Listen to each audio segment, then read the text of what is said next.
Okay, we came into this morning's E-mini market with basically a sell 75 to 80 and then 85 to 90. Sell 2, sell 1, and it took a while to get there. We were hoping to buy the 60 to 65 area, and we had a low of 68, so our buy was down here at 65.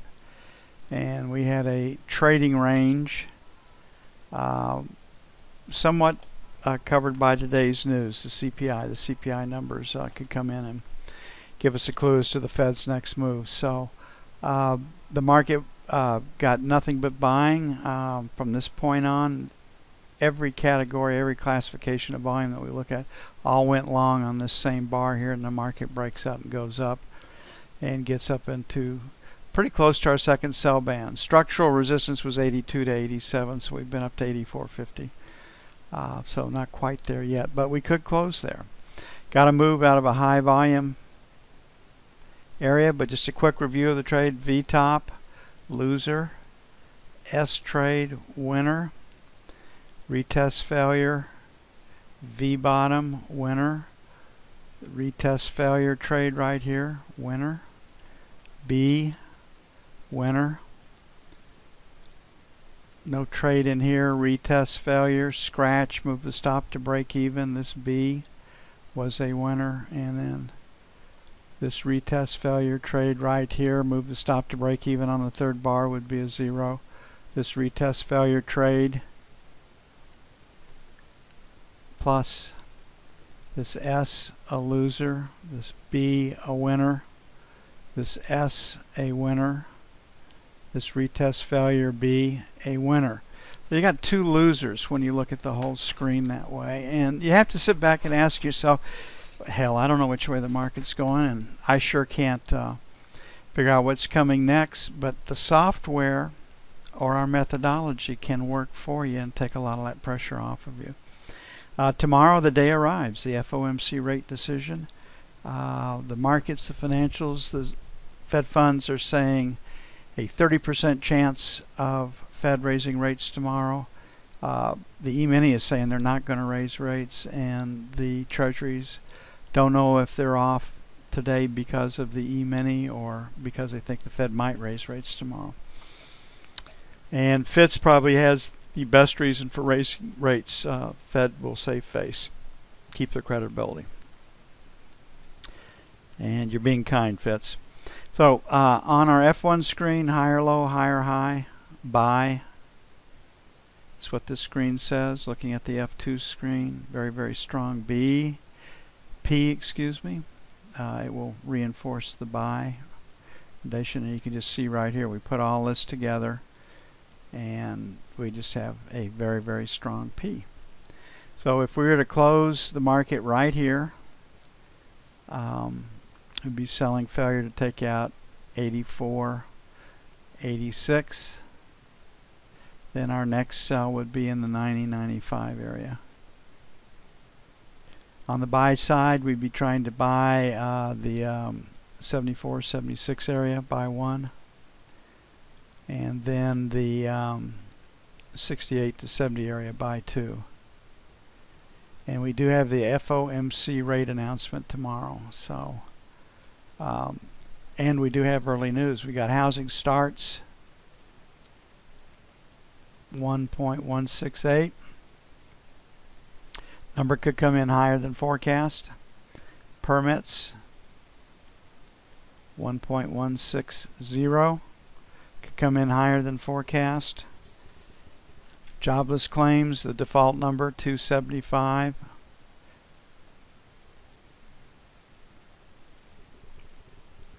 Current account minus 113 billion.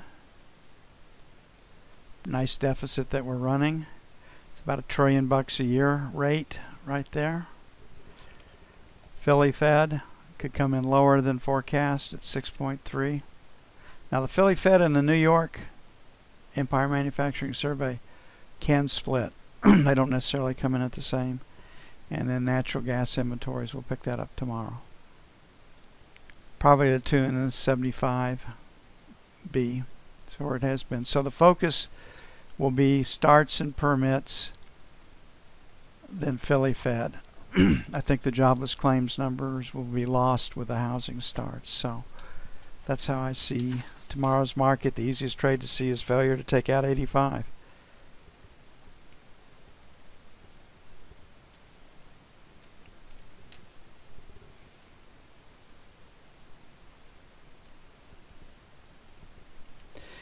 Okay, looking at the note, the bond, both were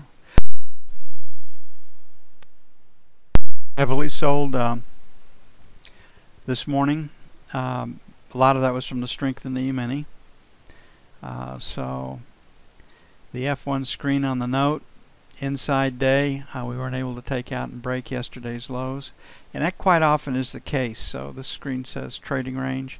If we look at the F2 screen, it's kind of a weird shape. There's two distributions here. So when we look at it, it's a P, but if I come in and do an L split, we may have a new distribution to the downside. We wanted to sell 27s to 31s, took a while to get there. We wanted to buy 17s to 13s, didn't take long to get there. So we caught the this market about as well as you can catch it from an estimate standpoint. So I think the trade's still good, 13 to 17 buy one. And then 5 to 9 buy two. I think we're see a pretty quiet market overnight with no news out of Europe. On the sell side, value area highs 24, 27, so 23, 27, sell 1, 31 to 03, sell 2.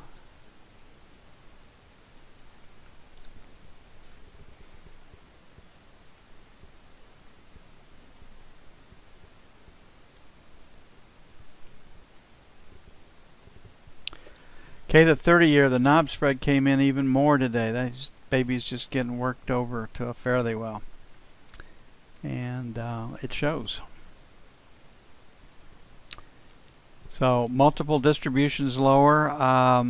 Probably the correct place for a split would be K now. I did that split earlier. And you can see before we got into that last break that we're dealing with a B, and the spread information certainly showed that too. Just nothing but selling right in here. And so everything pointed to the downside, and that's what we got. So maybe stops below today's lows, 21.25. And then 9 to 13 for buy two. On the sell side, I'll make it 7 to 11. Pick up this area right here. And then 19 to 23.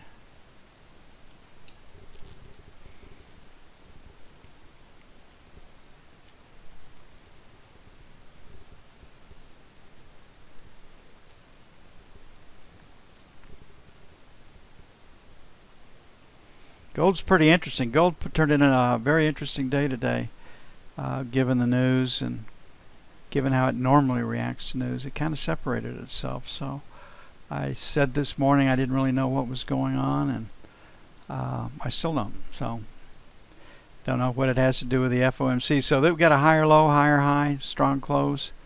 This F1 screen favors the buy side, and the natural place to be a bit buyer would be in this 15 area. So say 16 to 14 buy one, and then buy two would be in the 9 to 11. Let them get stops below 10, let them get stops below 15. On the sell side, 21, 23, and then make it 28 to 30. Just give it a little bit of room. I don't see why it is trading up, even with the riots in Europe on the Hungary and Czechoslovakian borders. But this chaos that's going on around the globe, and the lies about who's behind it and what's driving it, and, it's just, unfortunately, it has America's handprints all over it. Catastrophic foreign policies.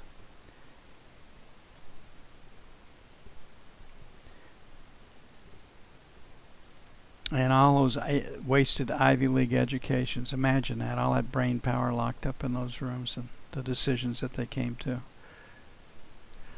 Okay, we've got a higher low and a higher high on the F1 screen. It favors a buy. 46.85, 47 is the tipping point. So 47.25, 50 sell 1. 75 to the buck, sell 2. Had a big draw at Cushing. EIA inventories. 46 and a quarter, 46.50 buy 1. The breakout came at 46, 45, 75, 46 buy 2.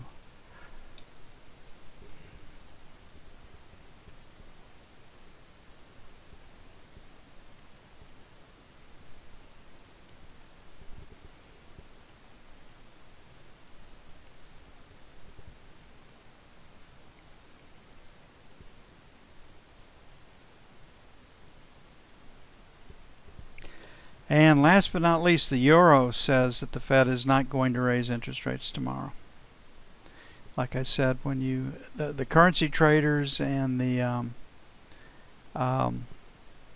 treasury traders, fixed income traders, are the closest to the fundamentals in the world.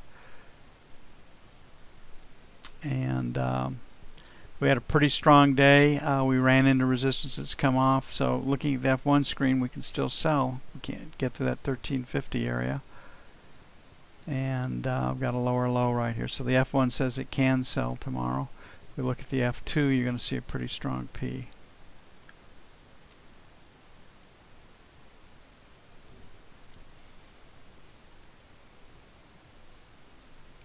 So we got volume here, this 25 to 35 areas, sell 1. 50 to 75, sell 2. On the buy side, make 75 buy 1.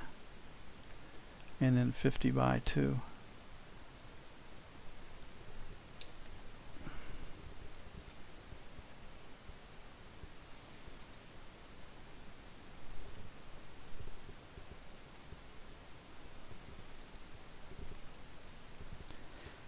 Okay, I'll be doing the videos a little bit early this afternoon. I got that Prezo